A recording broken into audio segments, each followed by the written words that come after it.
पढ़ रहे थे तुम्हें अपनी 8 मिनट स्टार्ट हो गई थी, जो अपना था प्रवास तक। इसमें अपन ने क्या देखा था, इसमें अच्छी तरह से अपन ने समझ लिया था कि कितने उत्तर भारत में अपने नदी तंत्र कितने हैं। तो 3 नदी तंत्र है जो अपन को, जिसमें से अपन ने पहला पढ़ना स्टार्ट कर दिया था। उसके अंतर्गत आने वाली सिंधु नदी, झेलम नदी और चुनाव नदी अपन ने पढ़ ली थी। आज अपन रावी, ब्यास और सतलुज को पढ़ना है और आपको इसको आज खत्म करना है। यदि बात करते हैं तो रावी नदी की, यदि रावी नदी की बात करते हैं तो यह आपकी हिमाचल प्रदेश में रोहतांग दर्रे से निकलती है। कहाँ से निकलती है? रोहतांग दर्रे से निकलती है। तो थोड़ा सा आपको रिवीजन के तौर पर बता दूं और आपको समझते चलना है। यदि हमने क्या बताया था आप लोगों को कि यहाँ से आपकी कौन सी नदी निकलती है, आपकी तो सिंधु नदी निकलती है और ये आपकी चली जाती है सिंधु। इसका हमने क्या बताया था आपको, झेलम। झेलम की एक शाखा किशनगंगा होती है और एक शाखा ऐसे आती है, इसका झेलम जाती है और एक इसमें मिल जाती है आपकी तो चुनाव मिल जाती है। चुनाव में हमने क्या बताया था आप लोगों को कि 2 धाराएं निकलती हैं, एक चंद्रा होती है और दूसरी आपकी क्या हो जाती है, आपकी तो भागा हो जाती है। कौन सी हो जाती है? मिलने के बाद चंद्रभागा हो जाती है और आगे जाकर ये क्या करती है तो चुनाव के नाम से जाने लगती है और यह इसमें मिल जाती है आपकी तो झेलम में मिल जाती है। थोड़ा सा आप समझते चलेंगे। अच्छा, इसके बाद चुनाव की बात ये अपन ने क्या देखा है, किशनगंगा, ठीक है।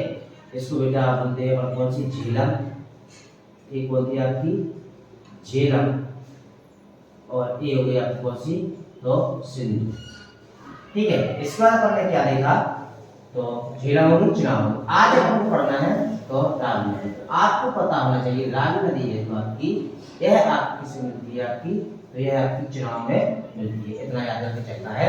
और रावी नदी आपकी कहां से, रोहतांग दर्रे से निकलती है। कहां से निकलती है तो रोहतांग दर्रे से निकलती है, जो कि हिमाचल प्रदेश में स्थित हो जाता है। और यदि पूछा जाता है आपसे इसकी लंबाई कितनी होती है तो 725 किलोमीटर हो जाती है, ठीक है।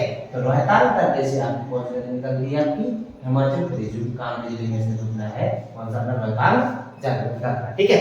तो अपन को पढ़ने कौन कर दिया आपने, तो ये आपकी चुनाव है, ये आपकी झेलम है, ये चुनाव हुई और ये आपकी कौन सी हुई आपकी तो रावी। तो रावी नदी आपकी किसमें मिल जाती है, आपकी चुनाव में मिल जाती है। इस तरह अपन ने क्या किया था, अपन ने आज अपन को रावी नदी के बारे में पढ़ना है। तो आप लोग थोड़ा समझते जाएंगे, ठीक है। तो पहली हेडिंग डालेंगे अपन क्या तो रावी नदी। तो यदि रावी नदी की बात करते हैं तो इसका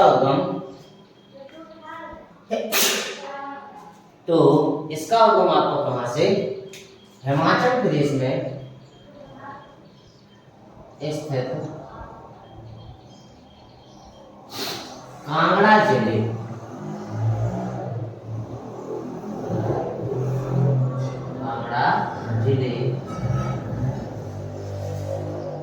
के रोहतांग, इस रोहतांग दर्रे से निकलती है, ठीक है। ये पॉइंट आपको याद करके चलना है। अब देखो ऐसा होता है, आपको पेपर में पूछे जाने वाले क्या होते हैं, ये निकलती कहां से, यानी इसका उद्गम स्थल और दूसरा आपको मिल जाएगा समागम, यानी ये गिरती कहां पर है। तो ये 2 चीजें आपको नहीं भूलना है, तो इतना याद करके चलेंगे आप लोग।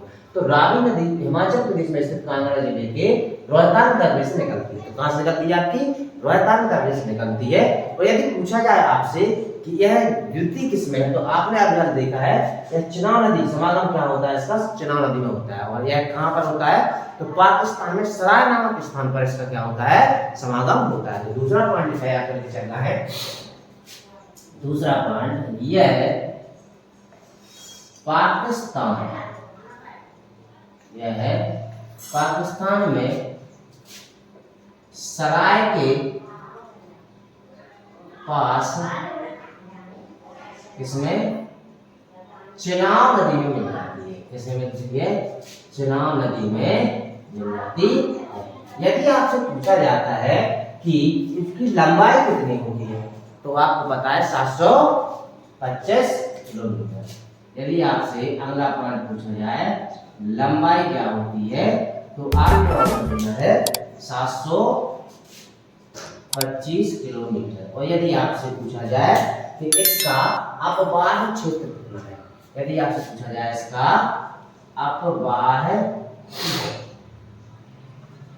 अपवाह क्षेत्र क्या है, तो कितना वह चल दिए है, तो 5957 वर्ग किलोमीटर। याद करते चलना, ये क्वेश्चन है जो आपसे पूछे जाते हैं।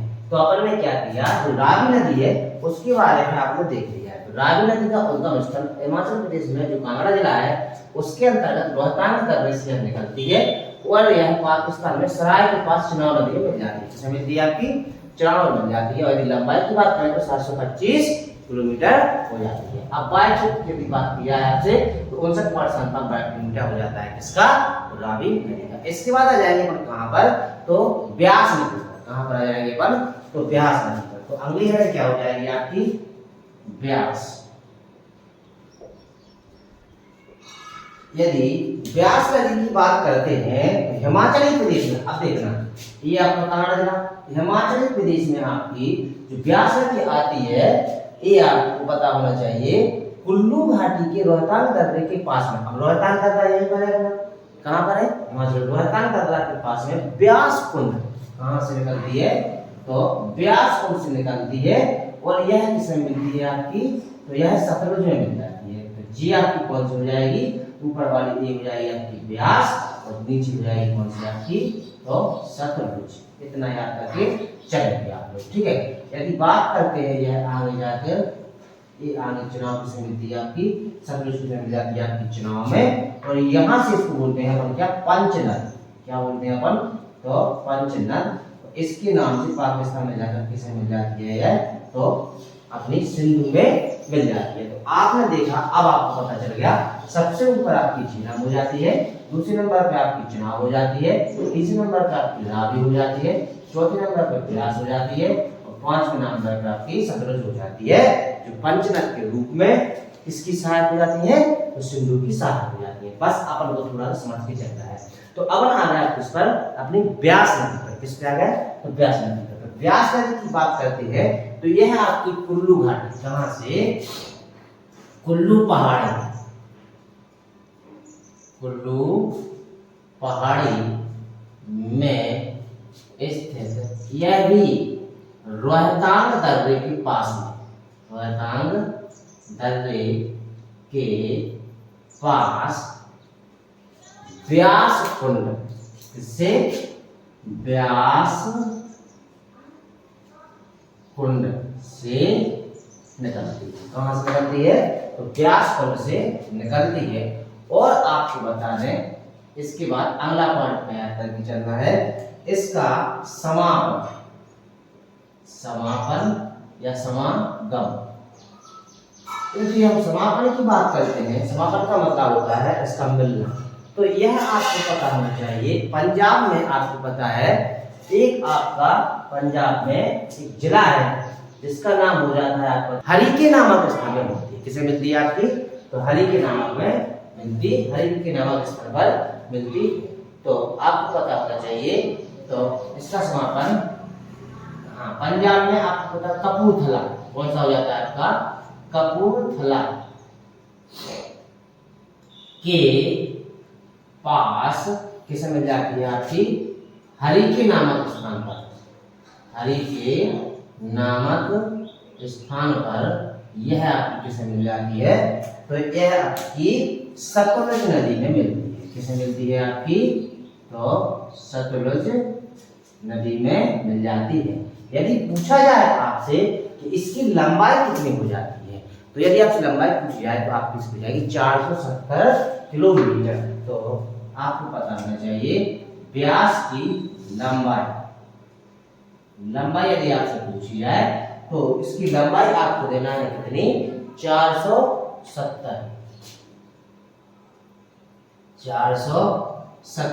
किलोमीटर। और यदि आपसे पूछा जाए इसका प्रवाह अपवाह क्षेत्र कितना है, इसका अपवाह क्षेत्र यदि पूछा जाए आपसे तो 25,900, कितना आपका 25,900 वर्ग किलोमीटर हो जाता है। तो आपको पता चल गया कि ब्यास नदी आपकी कुल्लू पहाड़ी में स्थित रोहतांग दर्रे के पास ब्यास कुंड से निकलती है और इसका समापन यदि पूछा जाए तो कपूरथला के पास हरिके नामक स्थान पर सतलुज नदी में क्या हो जाती है, मिल जाती है। यदि इसकी लंबाई पूछी जाए तो यह आपकी 470 किलोमीटर की समथिंग है। यदि आप पूछा जाता है तो 25,900 वर्ग किलोमीटर हो जाता है। अच्छा, इसके बाद आपको थोड़ा सा 2 पॉइंट और याद करना, यह कुल्लू घाटी के पास से गुजरती हुई धौलाधर श्रेणी में महाखड्डों का निर्माण भी करती है, क्योंकि हमने आपको बताया था कि जो हिमालयी नदियां हैं यह बड़ी बड़ी तेज गति से चलती हैं और यह गड्ढों का बड़े बड़े गड्ढों का निर्माण करती है। तो आपको थोड़ा सा यहाँ पर समझना होगा और आपको एक पॉइंट याद करके चलना है, ठीक है। कुल्लू घाटी से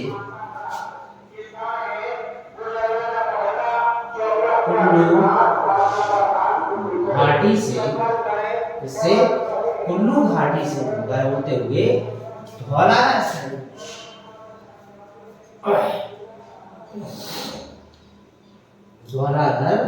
अब यहाँ पर आप लोग समझते चलेंगे, एक क्वेश्चन पेपर में पूछ जाते हैं कुल्लू घाटी कहाँ पे आपकी, हिमाचल प्रदेश। धौलाधर श्रेणी कहाँ पर है आपकी, तो हिमाचल प्रदेश में। और तो कुल्लू घाटी से धौलाधर श्रेणी में 2 स्थान है, काती और लारगी। काती और लारगी नामक स्थान पर क्या करती हैं, तो काती और लारगी नामक स्थान पर महाखड्डों का निर्माण करती है, यानी गहरे गहरे खड्डों का निर्माण करती है। महाखड्डों का निर्माण करती है। तो कौन करती है आपकी, तो व्यास नदी जो हो जाती है आपकी, तो काती और कहां पर लारगी, ये 2 पॉइंट याद करके चलना है। तो काती और लारगी कहां के स्थान हो जाते हैं आपके, तो कुल्लू एवं धौलाधर श्रेणी में, यानी हिमाचल प्रदेश में भी ये आपके स्थान हो जाते हैं जहां पर यह महाखड्डों का निर्माण करती है, ठीक है। अब हमने क्या देख लिया, तो रावी नदी को देख लिया और ब्यास नदी को देख लिया। ब्यास की लंबाई कितनी है आपकी, 470 किलोमीटर, इतना याद करके चलो, ठीक है। अब इसके बाद आ जाएंगे हम यहाँ पर तो सतलुज पर। सतलुज का सबको पता है, जगह थोड़ी कम है, इसको आप थोड़ा समझ ही जाएंगे, क्योंकि यह अपने सिंधु, जब सिंधु आपकी कहाँ से निकलती है, तो यहाँ से निकलती है, तो उसी के नीचे में, क्योंकि यहाँ आपको मानसरोवर, उसी के नीचे में इसी के पानी से बनती है एक और झील, जिसको हम यहीं से निकलती है आपकी, कौन सी सतलुज, कौन से निकलती है, तो सतलुज नदी निकलती है, पास ही से निकलती है, क्योंकि सिंधु और सतलुज पास से निकलती है। राजस्थान की है अपनी, वहां से निकलती है कौन सी, सतलुज। अगली हेडिंग क्या हो जाएगी आपकी, सतलुज, ठीक है। तो आप हमको देखना है अगली हेडिंग क्या हो जाएगी आपकी, सतलुज नदी। सतलुज नदी, ठीक है। सतलुज नदी की बात की जाए तो यह है चुनाव में मिलती है, चुनाव की सहायक हो जाती है, जो कि अपनी राकसताल झील से निकलती है। कहां से निकलती है, राकसताल झील से निकलती है। तो आपको पता होना चाहिए कि यह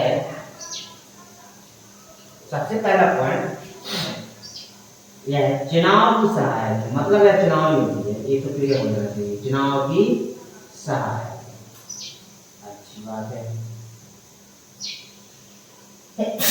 दूसरा पॉइंट का याद करके चर्चा कर रहा हूं, यह है मानसरोवर। इसके पास, मानसरोवर के पास स्थित, इससे राकसताल, जिससे आपकी राकसताल से निकलती है, क्या हो जाती है, तो निकलती, ठीक है। यदि तो आपको पता चल गया सतलुज नदी जो ये चुनाव में मिलती है, किसमें मिल जाती है आपकी, तो चुनाव में मिल जाती है, क्योंकि यहाँ से चुनाव जुड़ा है, क्योंकि चुनाव सबसे बड़ी सहायता किसकी है, सिंधु की है, तो यह चुनाव में मिल जाती है, ठीक है। और झीला मिलती है चुनाव में, ठीक है। याद करके चलना है, क्वेश्चन पेपर के जो आपको पूछे जाते हैं जो पेपर में आते हैं, ठीक है। तो यह राजस्थान से निकलती है। यदि बात करते हैं, थोड़ा सा एक क्वेश्चन याद करके चल रहा है, जो अपनी सतलुज नदी होती है, तो यह हिमाचल प्रदेश के सटकले दर्रे से भारत में प्रवेश करती है, क्योंकि पूछा जाता है कि सतलुज नदी जो होती है वह आपकी किस तरह से भारत में प्रवेश करती है। तो आपको अगला पॉइंट क्या याद करके चलना है, यह है भारत में सिपकिला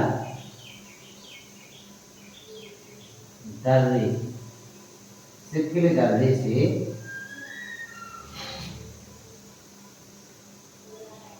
भारत में दर्रे से प्रवेश करती है, इससे करती है प्रवेश करती है। यदि आपसे पूछा जाता है कि यह है किस दर्रे से भारत में प्रवेश करती है, तो आपको आंसर क्या देना है, तो सिपकिले दर्रे से यह भारत में प्रवेश करती है। इसके बाद आपको पता होना चाहिए सतलुज की एक नदी है जिसकी सहायक जो सतलुज की सहायक है वो है आपकी स्पीति नदी। कौन सी नदी है, स्पीति। स्पीति के बारे में थोड़ा सा हमें बताया जाएगा, पहले सतलुज कर देते हैं, ठीक है। तो इसकी सहायक, इसकी एक सहायक है जिसका नाम क्या हो जाता है आपको स्पीति नदी, स्पीति नदी, ठीक है। अच्छा, स्पीति नदी, तो स्पीति नदी किसकी सहायक है पूछा जाता है, तो आपको आंसर रहना है यह सतलुज की सहायक। अगला पॉइंट आपको याद करके चलना है, पेपर पूछा थी, यह एक पूर्ववर्ती नदी है, यानी जो सतलुज होती है यह कैसी है, तो पूर्ववर्ती नदी। अच्छा, पूर्ववर्ती नदी का मतलब क्या होता है, हिमालय पर्वत के निर्माण से पहले ही यह वहां पर बह रही है, यानी हिमालय पर्वत से जितनी भी नदियां जो होती हिमालय है लगभग बड़ी बड़ी वे सारी नदियां पूर्ववर्ती नदियों के अंतर्गत आती हैं। याद करके चलना है क्योंकि यही आपसे पूछा जाता है, क्योंकि इनका बहाव, इनका बहना हिमालय के पहले से हो रहा है, इसलिए उन्हें पूर्ववर्ती नदियां बोला जाता है। अब क्लियर कर लेना, पूर्ववर्ती का मतलब क्या होता है, हिमालय के निर्माण से पहले बहने वाली नदियां ही पूर्ववर्ती नदियां कहलाती हैं। तो अगला पॉइंट क्या करना है, यह है एक पूर्ववर्ती, कैसी नदी है, पूर्ववर्ती नदी है।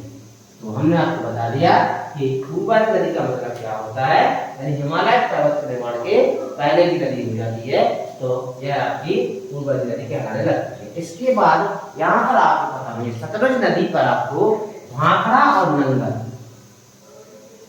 भाखड़ा और नांगल बांध है, जिसको हम क्या बोलते हैं, भाखड़ा नंगल बांध बोलते हैं। तो ये दोनों किस पर है, तो ये आपको पता चल गया भाखड़ा नंगल बांध पर है, किस नदी पर है, तो सतलुज नदी पे आपको क्या हो जाता है, भाखड़ा नंगल बांध हो जाता है, ठीक है। इसके बाद आ जाएंगे अपन आगे, इसकी लंबाई की बात पूछी जाए बात, तो यदि आपसे इसकी लंबाई पूछी जाती है तो इसकी लंबाई 1050 किलोमीटर, भाग कितनी है इसकी, 1050 किलोमीटर हो जाती है।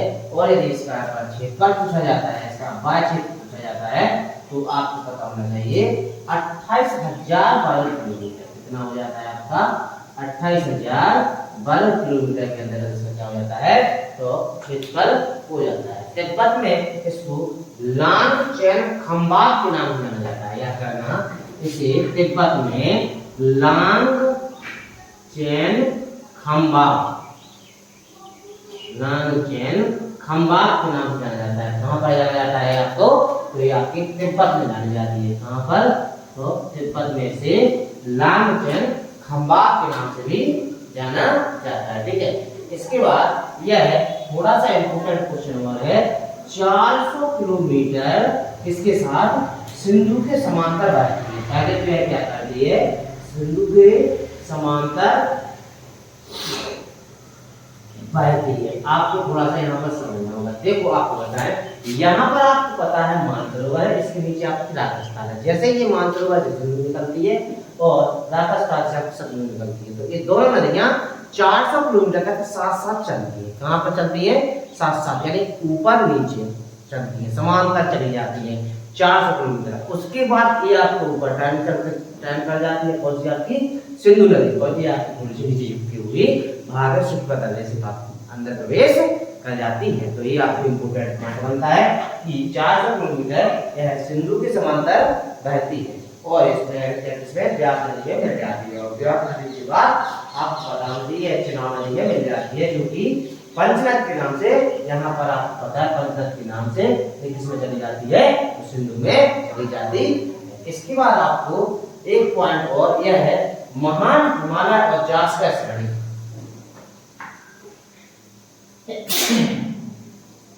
यह है महान हिमालय और जास्कर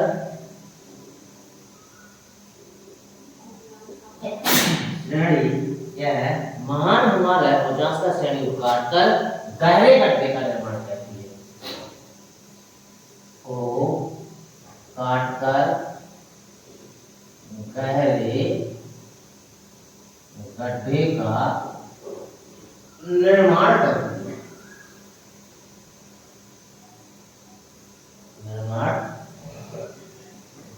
इसके बाद एक पॉइंट और, लुधियाना पंजाब। आपको यही क्वेश्चन याद करना है, लुधियाना जो है पंजाब का,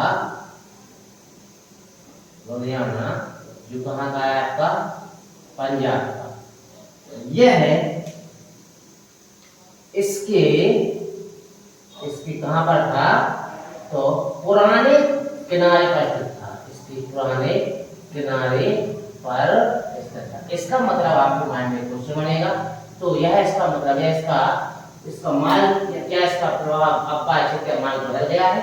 तो थोड़ा सा आपको बता दें, तो लुधियाना जो है आपका पंजाब में, यह इसके पुराने किनारे पर स्थित है, इस पर है पुराने किनारे पर स्थित है। यदि बात करें तो लुधियाना से ये आपकी नदी 13 किलोमीटर दूर बहती है, आज वर्तमान में यह 13 किलोमीटर दूर चली गई है। पुराने किले पर लुधियाना कहाँ पर है आपका, इसके पुराने किले पर 13 किलोमीटर दूर बहती है। कहाँ से आपकी, तो लुधियाना से 13 किलोमीटर दूर बहती है।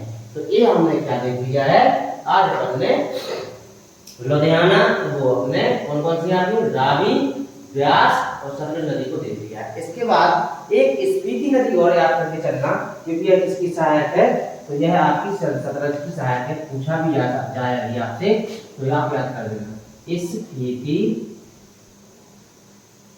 नदी। यदि आपसे पूछा जाता है तो स्पीति नदी किसकी सहायक हो जाती है, तो यह आपकी किसकी सहायक हो जाती है, सतलुज की सहायक है। किसकी है, सतलुज की सहायक, ठीक है। अच्छा, इसके बाद इसका यदि उद्गम पूछा जाता है आपसे, इसका उद्गम क्या हो जाता है, तो इसका उद्गम आपको होता है कुंजुम दर्रे, यानी कि हिमाचल प्रदेश के कुंजुम दर्रे से निकलती है। तो यह आपको 2 पॉइंट याद करके चलना है कि यह आपकी सतलुज की सहायक है और है हिमाचल प्रदेश के कुंजुम दर्रे से निकलती है और किसे मिल जाती है आपकी, सतलुज में। तो इस तरह अपन ने क्या कर लिया, आपको पता हो गया कि हमने सिंधु नदी तंत्र के बारे में लगभग पूरा कर लिया है। थोड़ा आपको एक थोड़ी बात और याद करके चलना है, जो अपन ने 5 नदियां करी हैं अपन ने, इनके नाम है, इनको नाम याद करके चलने हैं अपन को, क्योंकि पूछे जाने वाले क्वेश्चन हो जाते हैं आपकी। तो झेलम का नाम क्या हो जाता है आपका, तो व्यतस्ता, ये क्वेश्चन याद करके चल रहा है। चुनाव को किसके नाम जाना जाता है, तो अस्किनी, ये आपको याद करके चलना है, एक पेपर क्वेश्चन हो जाते हैं। रावी को आप किसके नाम से याद करते हैं, तो परशुड़ी या इरावदी, याद करके चलना है, परशुड़ी या इरावदी, इसको बोला जाता है रावी को। व्यास को बोलते हैं अपन कौन सा, तो विपाशा, ये आपके क्वेश्चन है पेपर की। और सतलुज को बोला जाता है सतुत्री। तो ये पौराणिक ऐतिहासिक नाम है जिनको आपको याद करके चलना है। तो सतलुज नाम को क्या जाता है, सतुत्री। तो आपने इस तरह क्या कर दिया है, सिंधु और सिंधु की 5 सहायक नदियों को देख लिया। एक बार रिवीजन करते हैं, उसका सबको आगे देखेंगे, ठीक है। सबसे पहले हम आए थे कहां पर, रावी नदी। यदि रावी नदी की बात करते हैं तो हिमाचल प्रदेश में कांगड़ा जिले के रोहतांग दर्रे से, यही आपके पेपर में पूछे गए क्वेश्चन हो जाते हैं। रोहतांग दर्रे से निकलती है और पाकिस्तान में सराय, इसके सराय के पास किसमें चिनाव नदी में मिल जाती है। यही आपको पूछे जाने वाला क्वेश्चन हो जाता है। यदि इसकी लंबाई की बात की जाती है तो 725 किलोमीटर हो जाती है, और यदि आपको क्षेत्रफल की बात करते हैं 59.57 किलोमीटर है, इसका पाए क्षेत्र हो जाता है। ठीक है, इसके बाद आएंगे तो कहां पर, तो ब्यास नदी पर। यदि हम ब्यास नदी की बात करते हैं तो यह कुल्लू पहाड़ी में स्थित रोहतांग दर्रे के पास में ब्यास कुंड, यही क्वेश्चन पूछा जाता है, ब्यास कुंड से क्या होती है, निकलती है।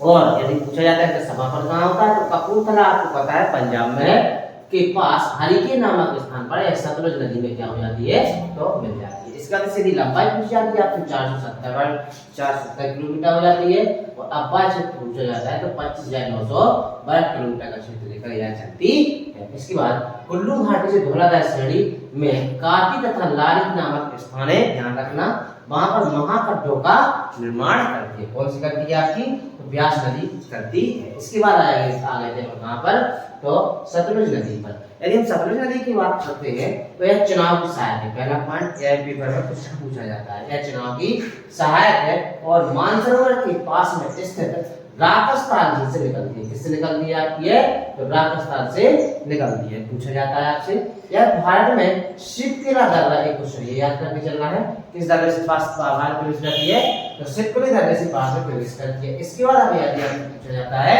कि इसकी सहायक स्पीति कौन सी है आपकी, स्पीति किसकी सहायक है, तो सतलुज की सहायक है।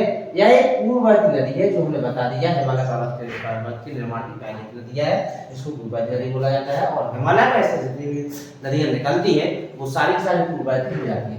इसे तिब्बत में किसके नाम से जाना जाता है, तो लांगचेन खंबा, क्योंकि यह 400 किलोमीटर किसके समांतर चलती है, तो सिंधु के समांतर चलती है। किसके समांतर चलती है, तो सिंधु के समांतर चलती है। इसके बाद यदि लंबाई पूछी जाती है तो आपको 1050 किलोमीटर बैठती है, किसके कहां पर, अपने भारत में।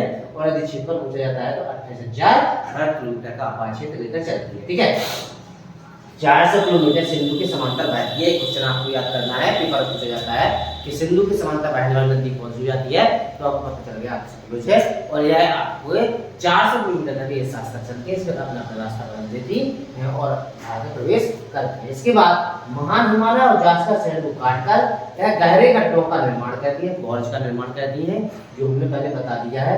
लुधियाना पंजाब की आपके लिए एक इंटरेस्टिंग क्वेश्चन है, लुधियाना पंजाब इसके पुराने किनारे पर स्थित है। याद करना, पुराना किनारे का मतलब क्या होता है कि पहले जहां से बहती थी उसके किनारे पर लुधियाना था। आज वर्तमान में लुधियाना से 13 किलोमीटर दूरी पर स्थित है। इसका मतलब इसने मैदान का निर्माण करते हुए इसका यानी लुधियाना से 13 किलोमीटर खिसकाव हो चुका है। ठीक है, तो यह 13 किलोमीटर दूर क्या होती है, बहती है। इसके बाद अपन देखते हैं स्पीति नदी, जो किसकी सहायक है, सतलुज की।